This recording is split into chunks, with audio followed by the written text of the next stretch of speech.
பாதையை தேடாதே, பாதையை உருவாக்கு என்று தமிழ்நாட்டு மக்களின் துணையோடு, லட்சக்கணக்கான இளைஞர்களின் படையோடு, தாய்மார்களின் அன்போடு, கழக தோழர்களின் ஆதரவோடு கழக பணி செய்வதற்காக, மக்கள் பணி செய்வதற்காக நம்மளை மட்டும் நம்பியே வந்திருக்கின்ற தமிழ்நாட்டினுடைய வருங்கால நாளைய தமிழ்நாட்டினுடைய வருங்கால முதலமைச்சர் தலைவர் தளபதி அவர்களுக்கு வணக்கம்.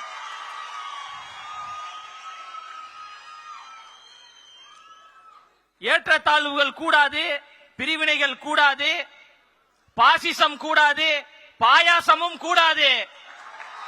நாம் எல்லோரும் சமம், பிறப்புக்கும் எல்லா உயிருக்கும் என்கின்ற சமத்துவ கொள்கைகளை முன்வைத்தும் அந்த கொள்கை கோட்பாடுகளை உள்வாங்கிக் கொண்டும் மதசார்பற்ற சமூக நீதி அரசியலையும் எங்களுடைய கொள்கை தலைவர்களாக இருக்கக்கூடிய பகுத்தறிவு பகலவன் தந்தை பெரியார் அவர்களையும், அறிவு ஆசான் அண்ணல் அம்பேத்கர் அவர்களையும், ஐயா கர்ம வீரர் காமராஜர் அவர்களையும், வீரமங்கை வேலு நாச்சியார் அவர்களையும், மக்கள் சேவகர் அஞ்சலை அம்மாள் அவர்களையும் கொள்கை தலைவர்களாக ஏற்றுக்கொண்டு தமிழ்நாட்டினுடைய அடையாளமாக, தமிழ்நாட்டினுடைய முகமாக, தமிழ்நாட்டினுடைய முகவரியாக இருக்கின்ற கழக தலைவர் அவர்களையும் நம்பித்தான் அரசியல் பயணத்திற்கு, சமூக பணிக்கு நாம் வந்து கொண்டு மிகப்பெரிய ஆலமரமாக இருக்கக்கூடியவர்கள் என்று சொல்லக்கூடியவர்களை நெஞ்சிரத்தோடு எதிர்த்து நாம் களம் செய்து மக்களுக்கு நல்லாட்சியை கொடுப்பதற்கு நாங்கள் தயாராக இருக்கிறோம் என்கின்ற தைரியத்தோடு இருக்கிறோம் என்றால்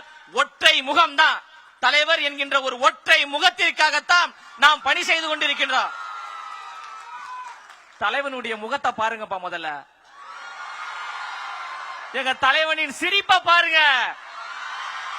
எங்க தலைவனின் முகமும் எங்க தலைவனின் சிரிப்பு தான் எங்களுக்கான ஆயுதம், எங்களுக்கான அடையாளம்.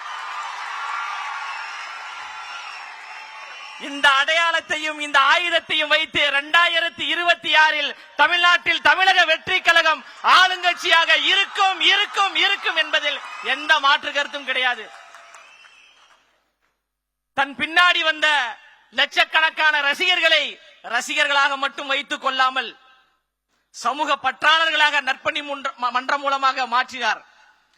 சமூக பற்றாளராக மாறியவர்களை அப்படியே விட்டுவிடாமல் மக்கள் இயக்கத்தை உருவாக்கி அரசியல் மயப்படுத்தினார். அரசியல் மயப்பட்ட தோழர்களை அப்படியே விட்டுவிடாமல் தமிழக வெற்றி கழகம் என்கின்ற வரலாற்று சிறப்பு மிக்க கட்சியை உருவாக்கி நாம் எல்லோரையும் தலைவர்களாக உருவாக்கியிருக்கிறார். இன்று தலைவர்களாக உருவாகி இருக்கின்ற நீங்கள் நாளை மாமன்ற உறுப்பினர்களாக, சட்டமன்ற உறுப்பினர்களாக, நாடாளுமன்ற உறுப்பினர்களாக உச்சத்தில் வைத்து உங்களுக்கு அழகு பார்ப்பதற்காக எங்களின் அழகு தலைவர் நம்மளை நோக்கி வந்து கொண்டிருக்கிறார். வந்துவிட்டார். மக்களுக்காக சேவை செய்வதற்கு தயாராகிவிட்டார். புரட்சியாளர் அண்ணல் அம்பேத்கர் அவர்கள் சொல்வது போன்றுதான், அதிகாரம் மிக வலிமையானது, அதை அடைந்து விட்டால் எல்லாம் எளிமையானது என்று. அந்த அதிகாரத்தை தலைவர் கைப்பற்றுவார், சமூக நீதி ஆட்சியை உருவாக்குவார், சமத்துவ ஆட்சியை உருவாக்குவார், இந்த மண்ணுக்கான மக்களுக்கான ஆட்சியை நிலைநிறுத்துவார். அதில் எந்த மாற்று கருத்தும் கிடையாது. தியாக உணர்வோடு நமக்காக வந்திருக்கின்றார், தமிழ்நாட்டு மக்களுக்காக வந்திருக்கின்றார். நிறைய பேர் சொல்றாங்க, இவர்கள் எல்லாம் ரசிகர்கள் கூட்டம், இவர்கள் எல்லாம் நம்ம சாதாரணமா கையாண்டு விடலாம், சாதாரணமாக அணுகி விடலாம் என்று நினைக்கிறாங்க. அவர்களுக்கு ஒன்றை மட்டும் நான் சொல்லிக் கொள்கிறேன். காற்றாற்று வெள்ளத்தில் கரைந்து போவதற்கு நாங்கள் ஒன்றும் களிமண்கள் கிடையாது. அந்த காற்றாற்று வெள்ளத்தின் திசை வழி போக்கையே மாற்றக்கூடிய கரும் பாறைகள் என்பதை யாரும் மறந்துடாதீங்க. அவர் என்ன சாதாரண தலைவரா? அவர் என்ன சாதாரண தலைவரான தமிழ்நாட்டில் சரித்திரத்தை ஏற்படுத்தக்கூடிய ஒரு தலைவர், வெற்றி வீரராக, மாண்புமிகு தலைவராக, மண்ணின் மைந்தராக, பச்சை தமிழராக, நம் வீட்டில் இருக்கக்கூடிய அண்ணாவாக அண்ணாவாக அண்ணாவாக வருகிறார்.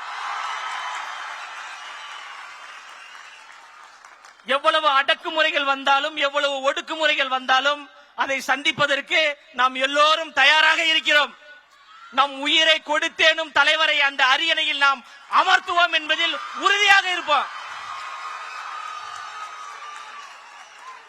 திரும்பவும் சொல்றேன், திரும்ப திரும்ப சொல்றேன், நமக்கான அடையாளம், நமக்கான முகவரி தளபதியினுடைய முகமும் தளபதியினுடைய சிரிப்புமே போதுங்க. தாய்மார்களுடைய ஆதரவு நமக்கு இருக்கு. அதனால யார் நினைத்தாலும் யார் தடுத்தாலும் தளபதி அவர்கள் சென்ட் ஜார்ஜ் கோட்டைக்கு முதலமைச்சராக செல்வதை எந்த கொம்பாதி கொம்பனாலும் தடுக்க முடியாது. அதற்கு நாம் எல்லோரும் அணிதிரண்டு களப்பணி செய்வோம் என்று கூறி பேச வாய்ப்பளித்த தமிழ்நாட்டினுடைய வருங்கால முதலமைச்சர் தளபதி அவர்களுக்கும், இந்த கழகத்திற்காக நேரம் பார்க்காமல் உழைத்துக் கொண்டிருக்கின்ற கழகத்தினுடைய பொதுச் செயலாளர் அவர்களுக்கும் மனப்பூர்வமான நன்றியை கூறி நிறைவு செய்கிறேன். நன்றி, வணக்கம்.